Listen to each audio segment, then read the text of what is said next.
Olá, queridos, saudações cordiais, sejam todos bem-vindos à videoaula, que tem como objetivo apresentar um projeto de ensino interdisciplinar que procura privilegiar o protagonismo indígena na história do Brasil. Eu sou o professor Fernando Roque Fernandes e as lâminas que irei apresentar agora, elas têm como desdobramento o resultado de uma série de questões que procuram dar conta desse protagonismo indígena na história do Brasil.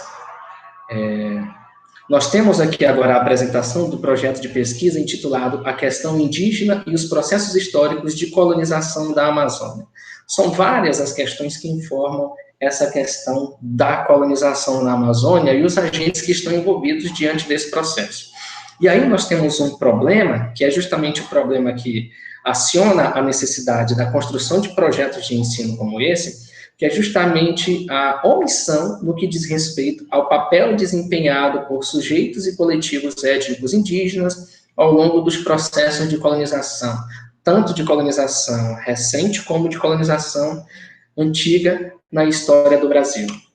Esse projeto de pesquisa que eu iria apresentar nas próximas lâminas, eles fazem parte de uma demanda apresentada pela professora formadora Rejane Bezerra de Barros, que ministra a disciplina de Práticas Pedagógicas na Educação Profissional Integrada, a EEJA, e que faz parte do curso de especialização à distância em Práticas Assertivas da Educação Profissional Integrada à Educação de Jovens e Adultos. Esse curso à distância faz parte do projeto de especialização ProEd de pós-graduação à distância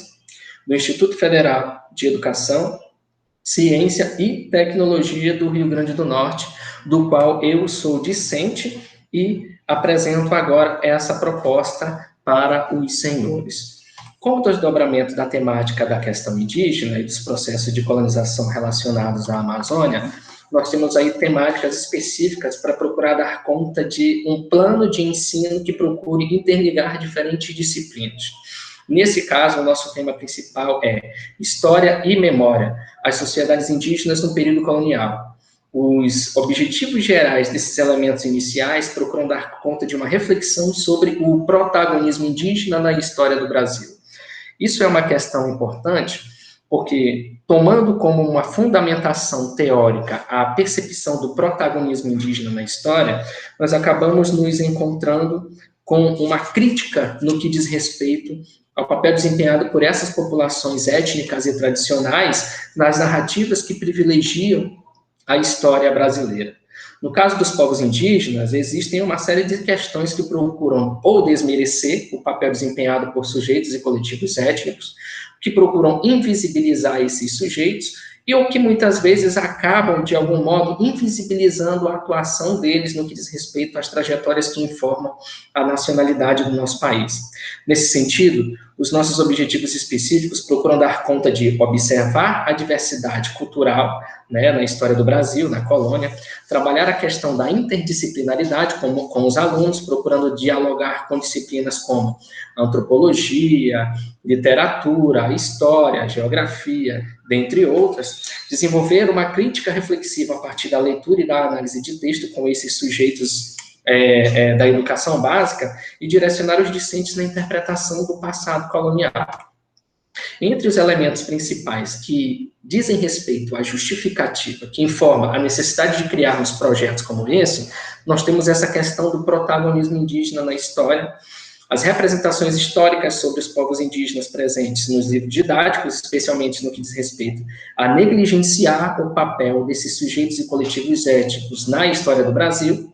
e também dar conta de uma questão, a questão indígena na sala de aula. Apesar da criação da lei número 11.645 de 2008, o que significa dizer que fazem 12 anos que ela foi criada, tornando obrigatória a inclusão da temática indígena no âmbito dos currículos escolares, o que nós vemos hoje na realidade é que há pouca atenção no que diz respeito a um trato privilegiado com essas representações que informam o protagonismo indígena. Ou seja, os livros didáticos, em muitos casos, conforme já constatado por mim em pesquisas anteriores, eles pouco privilegiam esse protagonismo indígena.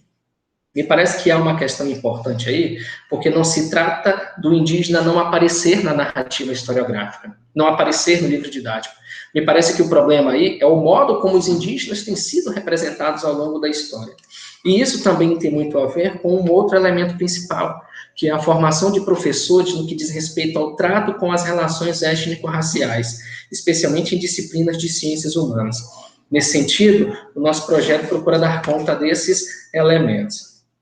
Nossas ideias e metodologias, ao longo desse projeto de ensino interdisciplinar, eles partem de vários pressupostos. Se a gente for tomar aqui a aula 1,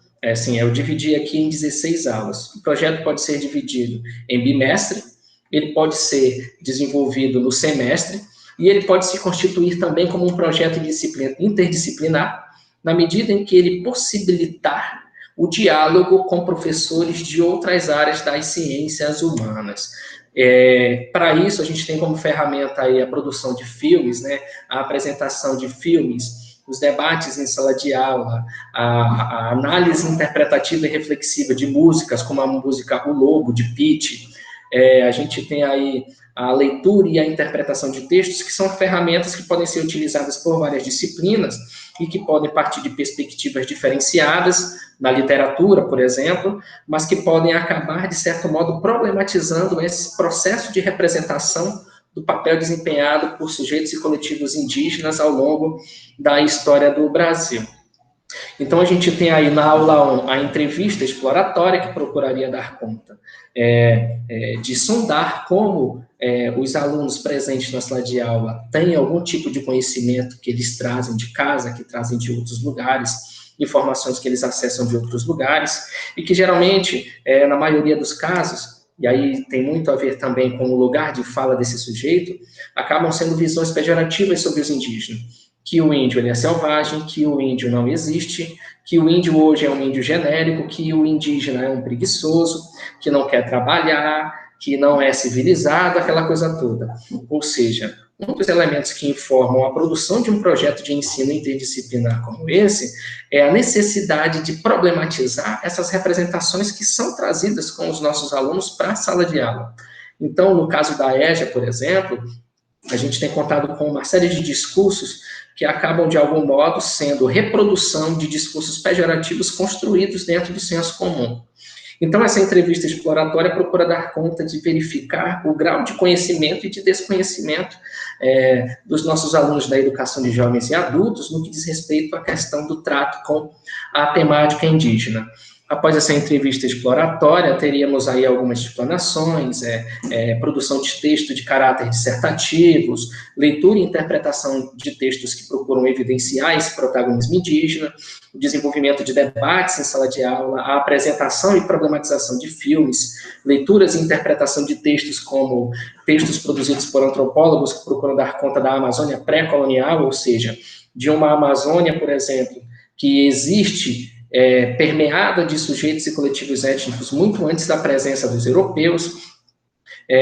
a produção de debates em salas de aulas, a produção de referenciais dissertativos, e temos como produto desses processos aí a produção de algum tipo de material que procure dar conta dessa discussão que diz respeito ao protagonismo indígena. Os materiais referenciais didáticos a serem levantados, nós temos aí livros didáticos, artigos científicos, dicionários históricos, desenhos de época, textos didáticos adaptados, filmes e músicas, e tomando como referencial os conteúdos que dizem respeito às sociedades indígenas da Amazônia, as grandes navegações, o Renascimento, o pensamento medieval, e como desdobramento de tudo isso, os choques culturais, que acabam informando o modo como essa colonização se desenvolveu na Amazônia. Os referenciais bibliográficos, eles acionam pesquisadores que têm larga experiência com a temática antropológica, histórica, colonial e etc., e procuram dar conta de um fenômeno. Como determinados sujeitos e coletivos étnicos, apesar de seu protagonismo, acabaram sendo negligenciados nas representações que permeiam os livros didáticos de história na educação básica, por exemplo, e também como desdobramento no que diz respeito à educação de jovens e adultos.